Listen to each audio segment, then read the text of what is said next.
Let me tell you what it feels like to wake up and realize your life has been stolen while you were too sick to notice. My name is Nadine. I am 39 years old.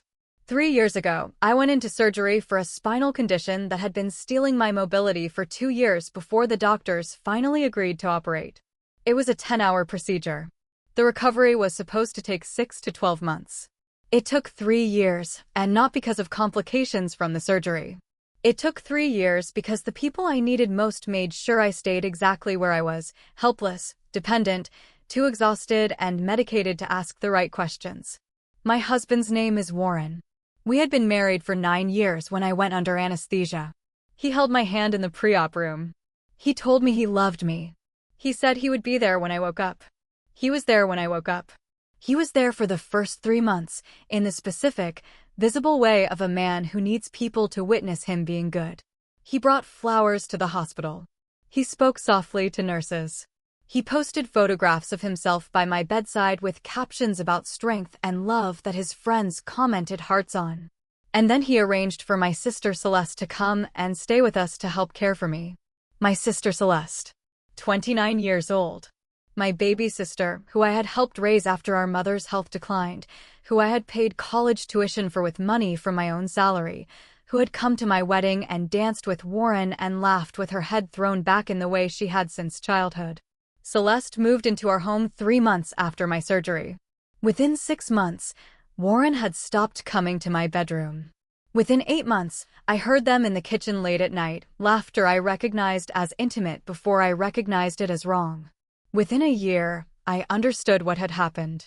But understanding something and being able to act on it are two different things when you cannot stand without assistance. I was not yet ready, but I was paying attention. And I was getting stronger. There is a specific kind of intelligence that develops when you are confined to a bed. It is not the intelligence of doing, it is the intelligence of observing. You learn to read a room from a ceiling. You learn to hear what is in a voice before you hear the words. You become a student of small things because small things are all you have access to. I had 3 years of this education. In year 1, I documented. Not on paper, I had a phone, which Warren believed I used only for reading and streaming. I used it for other things.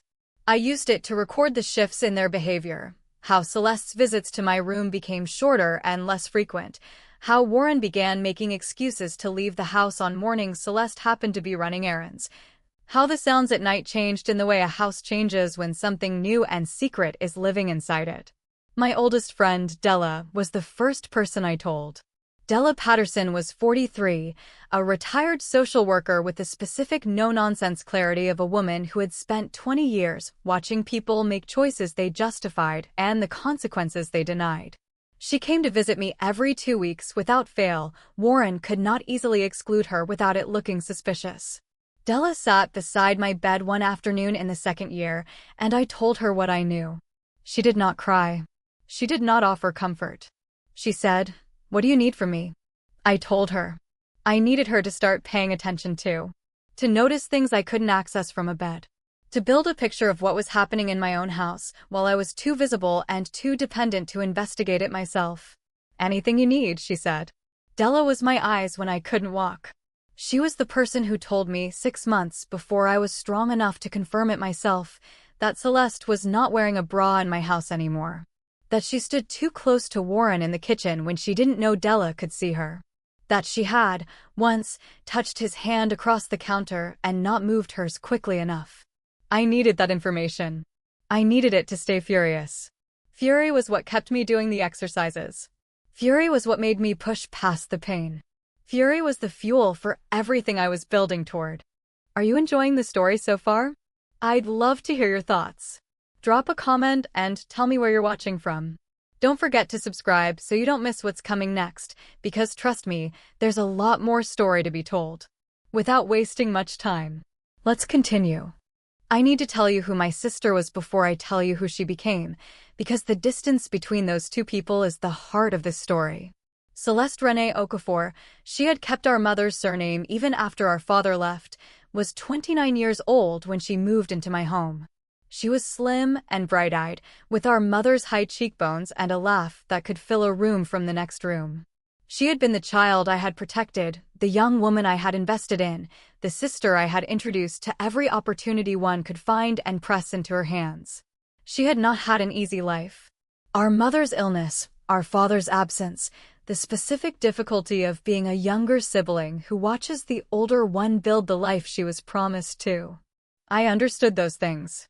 I had factored them into my love for her. What I had not factored in was her capacity for this particular choice. In year 2, Della told me Celeste had begun wearing a ring on her right hand. A thin gold band that she moved to her left hand when Warren was in the house and back to her right when he left. Della had watched her do it 3 times before she was certain. In year 2, Della also told me there was a child. I want you to understand how I received this information. I was lying in a hospital bed that had been installed in my former bedroom, which had now become a care room, medical equipment and all, while my husband and my sister were raising the child she had conceived in the 3rd month of my care. The baby was named Imani. My husband and my sister had named their daughter Imani while I was 20 feet down the hallway. I want to tell you that I fell apart when Della told me. That I screamed or wept or broke something within reach. But I did not. I lay very still. I breathed. And then I said something that surprised Della enough that she repeated it back to me to confirm she had heard correctly. I said, "How old is she now?" Della said, 7 months. I said, "Then I have time." I went back to my exercises that evening with something new in me. Not just fury. Strategy. Her name was Patricia Osei-Mensah, 51 years old, Ghanaian-American, a family law attorney with a reputation so formidable that Warren's own attorney had once referenced her in a case and done so with visible caution. I had found her through research conducted on a phone Warren thought I used for streaming. I had chosen her specifically because she was not connected to any person in our lives. I called her from a burner phone Della had brought me hidden inside a library book. I told her everything. She listened for 45 minutes without interrupting. When I finished, she said, "You have been documenting." "Yes," I said. "For how long?" "Approximately 2 years," I said. "Photos. Audio. A written log I keep in a notes app with timestamps." "Does anyone know you've been doing this?" "Only Della," I said. "Good," she said. "Do not tell anyone else. Not your doctors, not any other friends, not anyone." A pause. "How is your recovery progressing?" "I expect to be mobile without assistance within 6 to 8 months," I said. "Then that is our timeline," Patricia said. "Before you leave that bed, you will be positioned correctly for what comes after." What followed was 8 months of the most deliberate preparation I have ever conducted. Patricia walked me through every legal dimension. The marriage assets, our home, 2 investment accounts, Warren's retirement fund, a commercial property he had purchased 4 years into our marriage using money we had saved together. Under our state's marital property statutes, I was entitled to significant portions of all of it. There was also the matter of Warren's behavior during my illness. Abandonment of a dependent spouse. Misuse of marital funds. Patricia discovered that Warren had been redirecting household money toward the apartment he maintained for Celeste and Imani, 3 miles from our house. An apartment. He had maintained a separate apartment for my sister and their daughter for 2 years while technically being my caregiver. I gave Patricia everything. She said, "Mrs. Webb, when you walk out of that hospital, he will not know what hit him." I said, "That is exactly what I want." The hospital, when I was finally transferred there for the intensive rehabilitation phase of my recovery, 8 weeks before I planned to move, became the place where I rebuilt myself. Not just physically. In every way. The rehabilitation ward had a physical therapist named Jerome, 34 years old, patient and demanding in equal measure, who pushed me past what I believed my body could tolerate and then past that again. He had the specific manner of someone who has watched people give up and made a decision never to let that happen in his ward. "You have something driving you," he said once, after I had pushed through a session that left 3 other patients asking for breaks. "Yes," I said. "Want to tell me what it is?" "No," I said. "But it works." He laughed. "Keep it," he said. "Whatever it is. Keep it." Della came every 3 days. She brought news and food and the specific warmth of a woman who has decided her loyalty is unconditional and means it. She also brought me updates. Warren had told his family, his mother, his 2 brothers, his sister, that I was recovering well and that the family was adjusting to the changes my long illness had created. He had not told them about Celeste. He had not told them about Imani. He was, apparently, maintaining a parallel presentation of himself as the devoted husband whose wife was finally getting better. He has people believing you're coming home to a good marriage, Della said. Good, I said. Let him. Patricia and I had been meeting by video call once a week for 4 months. She had filed the preliminary paperwork. She had begun the asset discovery process through backdoor channels available to family law attorneys in our state. She had also, at my specific request, researched whether Warren's redirection of marital funds to support Celeste and Imani's household constituted financial abuse of a dependent spouse. It did. It substantially strengthened my case. He made one miscalculation, Patricia said. What? I said. He thought you were too sick to fight, she said. He's not wrong that I was sick, I said. He was wrong about what sick people do while they're waiting to get better. The day I stood without assistance for the first time in 3 years, I cried. Not from relief.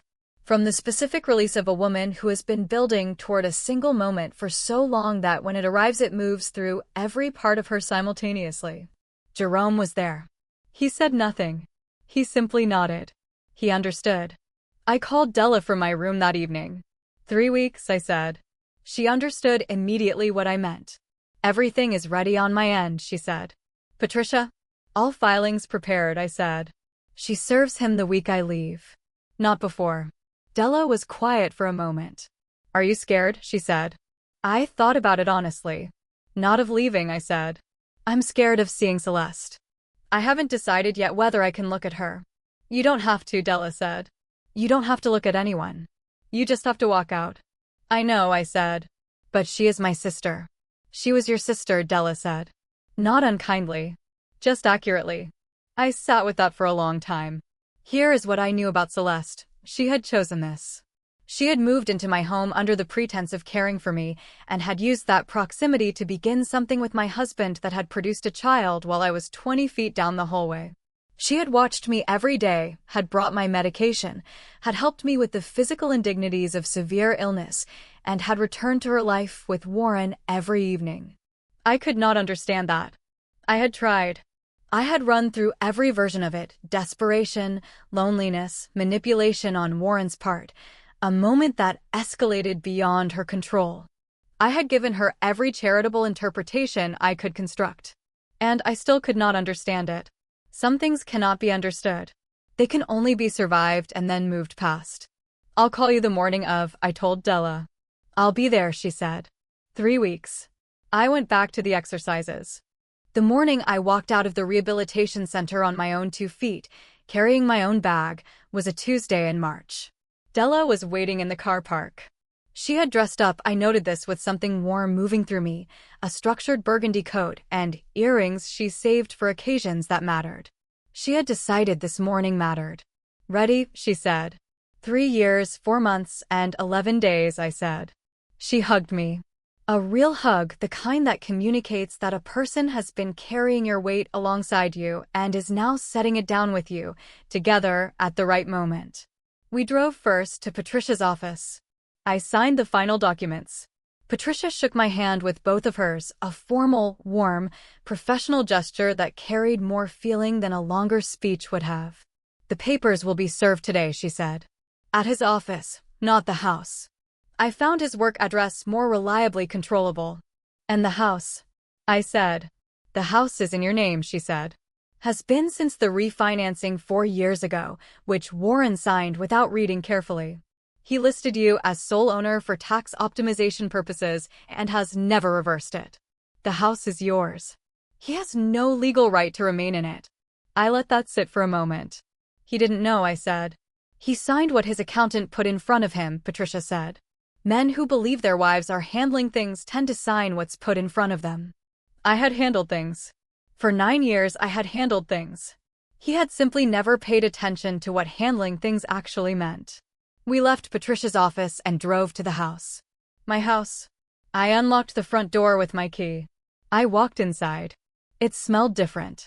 Lighter. like someone had rearranged the furniture of the air. I set my bag down in the hallway. I walked through every room. I stood in the kitchen for a long time. Then I went in my room and I sat on the edge of the bed, my bed, the one from before the care room, now in its right position, and I breathed. I was home. He arrived at the house at 6:47 p.m. I knew the exact time because I was sitting at the kitchen table, deliberately, composedly, when I heard his key in the lock. He had been served the papers at 2:30 that afternoon. He had 5 hours to do whatever he had done with that information before he came here. He came through the door and stopped. He looked at me at the kitchen table. His face did something complicated, the specific expression of a man whose entire management of a situation has just collapsed simultaneously. "Nadine," he said. "Sit down, Warren," I said. He sat. He did not remove his jacket. The jacket of a man who has not yet decided whether he is staying. "Patricia's paperwork should be self-explanatory," I said. "The house is mine. The Meridian investment account is mine. 40% of the retirement fund is mine under the marital statute. The commercial property will be appraised and divided. This is—" He stopped. "You didn't expect this," I said. "I didn't know you were planning," I said. "No. You didn't know I was planning. You thought I was lying in a bed waiting to get better and nothing else. You thought sick meant passive." He looked at the table. "Where am I supposed to go?" he said. I want to be honest about how that question landed. Not with satisfaction, with the specific pity you feel for a person who has made choices for 3 years that they are only now beginning to understand the consequences of. "You have an apartment," I said. 3 miles from here. I know the address. Patricia knows the address. The apartment you have been paying for with marital funds for 2 years is documented as part of the financial abuse claim. He went very still. "Celeste is there," I said. "And Imani. Go home to them." He looked at me for a long moment. "Nadine." "We are done," I said. Not loudly. Just completely. He left. I sat at the kitchen table until the sound of his car faded. Then I called Della. She came to the house 2 days later. I had half expected this. Celeste had always moved toward confrontation when she was afraid, the specific bravery of someone who needs to see the thing directly to believe it is real. She stood on the porch. I opened the door. 3 years had changed her. She was thinner. There were lines around her eyes that hadn't been there before, or maybe they had been there, and I hadn't looked for them. She was holding herself in the specific way of a person who is ashamed and preparing to argue their way past the shame anyway. I looked at my sister. She looked at me. "Nadine," she said. "Celeste," I said. Can we talk?" I considered it. I had prepared for this moment in the way I had prepared for everything over 3 years, with patience and with specificity. I had thought about what I would say and what I would not say, and which version of the truth I was willing to give her. "Come in," I said. She sat at the kitchen table. I sat across from her. The same table. A different life on either side of it now. She talked for a long time. She said it had started slowly. She said she had told herself it wasn't what it was. She said Warren had made her believe certain things about my prognosis that now she understood were not accurate. She said she was sorry. She said it in many different forms and for a long time. I listened to all of it. When she finished, I said, "I heard you. Can you forgive me?" she said. I thought about that question carefully. "Not today," I said. "Maybe not for a long time. But I am not going to spend the rest of my life in the prison of what you did to me. That would mean you still had me. And you don't." She cried. I did not. "Is Imani healthy?" I said. She looked up surprised. "Yes," she said. She's beautiful." "Good," I said. "She didn't choose this." I stood up. "You should go," I said. She went. I stood at the kitchen window and watched her car until it turned the corner. Then I made myself tea. Here is how it ends. Not with triumph. I want to be precise about that, because what I feel at the end of this story is not the specific satisfaction of a woman who has won. It is the specific satisfaction of a woman who has survived, and who has done so with her integrity intact and her eyes open. The divorce finalized in 7 months. Patricia was precise and thorough, and the financial settlement reflected 3 years of documentation and legal preparation. Warren did not contest most of it. I think, in the end, He understood that contesting would require a public accounting of his behavior during my illness that he did not want to produce. The house is mine. The Meridian account is mine. A portion of the retirement fund that will matter in the years ahead is mine. The commercial property was appraised, divided, and my share invested with the help of a financial advisor Patricia recommended. I returned to work 4 months after leaving the rehabilitation center. Part-time at first, then full. My colleagues, particularly my manager, a steady woman named Gloria who had sent a card every month for 3 years, welcomed me back with the specific warmth of people who had not fully believed I was coming back. I am 39 years old. I walk without assistance. I sleep in my own bed in my own house. On Tuesday mornings, I have coffee on my front porch and watch the neighborhood wake up, and I feel something I did not know I had lost until it came back. Ownership of my own time. Della and I have dinner every Friday. She does not let me pay even though I try. She says, "You paid enough." I let her win this argument because she is right. Warren and Celeste, I am told, through the specific information that arrives without being sought in small communities, are not doing well. The relationship that flourished in the secret of my illness has struggled in the full light of consequence. I do not feel satisfaction about this. I feel the specific blankness of someone for whom that information is no longer relevant. Imani is 2 years old. She is not responsible for any of this. I think about her sometimes, that small girl who did not choose her beginning. I hope she is loved correctly. That is the most I can do with that. I am Nadine. I lay in a bed for 3 years and I watched and I planned and I built. And when I walked out, everything I had built was waiting for me. That is enough. That is more than enough. Moral: illness reveals people, who stays, who leaves, and who is never who they claim to be. But it also reveals you, the strength underneath the suffering, the strategy beneath the stillness, the whole person waiting to stand up. The end. If you made it to the end of this story, thank you for watching. I hope it stayed with you and gave you something to think about.